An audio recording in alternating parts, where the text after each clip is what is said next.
Good day mga idol. So andito ngayon ako sa shop for the change oil and change tire. So bago nga pala ang lahat mga idol, huwag kalimutang subscribe ang aking YouTube channel. And then pakishare na rin mga idol para mapanood rin ng iba. So thank you for watching mga idol and God bless.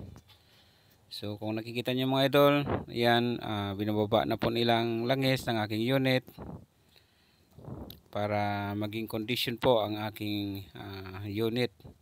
So kung nakikita nyo mga idol, yan po ang aming shop dito sa Barrio Dos, City of Coronadal.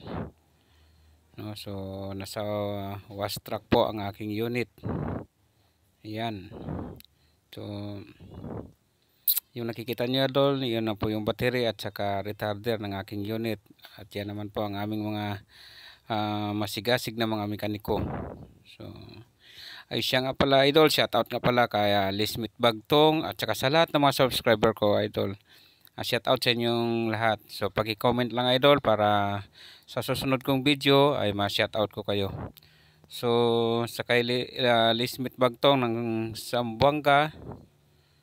So ay sorry kung Zamboanga ba yun, nakalimutan ko na ang aking idol na si Lismith kung taga Zamboanga ba yun o sorry idol ha, sorry. So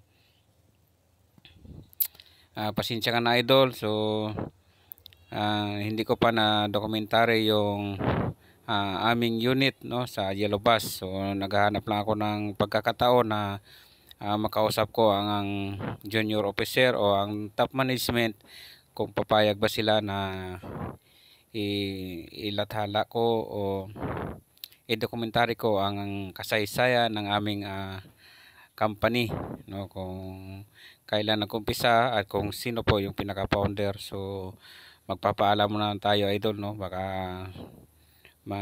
mahirap na no? Baka ma-reckless tayo. So may dumating kaming unit ngayon na 10 piraso. So yun, nakunan ko na ng video, yung nga lang hindi ko po muna mailabas sa ngayon dahil gusto ko kasabay nun yung paglabas ng video ay nakadokumentary na po yung kasaysayan ng YBL or Yellow Bus Line Incorporated no. So abang-abang lang idol dahil naghahanap lang ako ng timing na makausap ko ang isa sa top management no, para magpaalam para legal po ang ating paglabas ng video.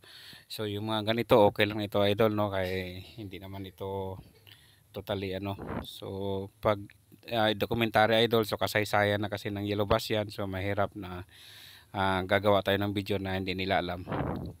So pasensya no sa paumanin sa lahat ng aking mga subscribers, hindi ko muna mailathala sa ngayon.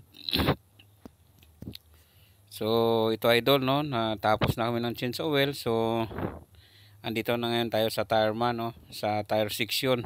So kung nakikita nyo idol, okay pa sana yung tire pero kailangan nang palitan no para sa safety no, dahil ganoon po kahigpit ang aming tire man no. So hindi siya papayag na yung sasabihin na pwede pa yan. So ang gusto niya talaga safety na safety po ang aming mga pasayro, safety po ang aming unit, safety po ang mga hindi lang kami ang pasayro kundi ang ganoon din po yung mga nasa daan no. So kaya nung makita niya, pinalitan niya talaga ng bago. So kung makikita niyo yan idol, bago na yan mamaya. Ayan, both side po yan idol sa harap. Dahil po yung sa likod idol, bago din yun idol. Wala pang 1 month na palitan yung likod. So ito naman yung sa harap. So both side yan pinalitan niya. Ayan, kung nakikita nyo, tinatanggal ng ano bang tawag nito. Ayan. So bago na.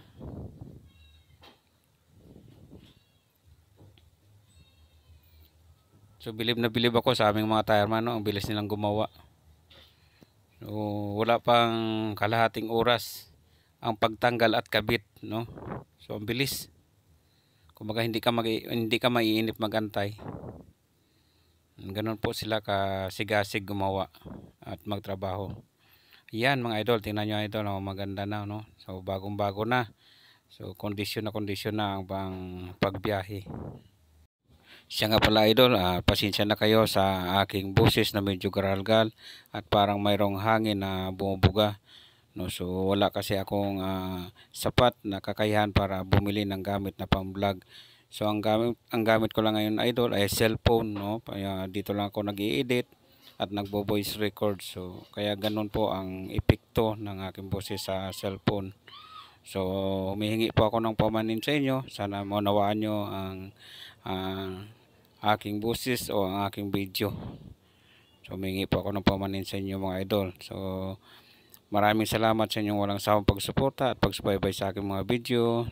So huwag kalimutang i-subscribe ang aking YouTube channel mga idol.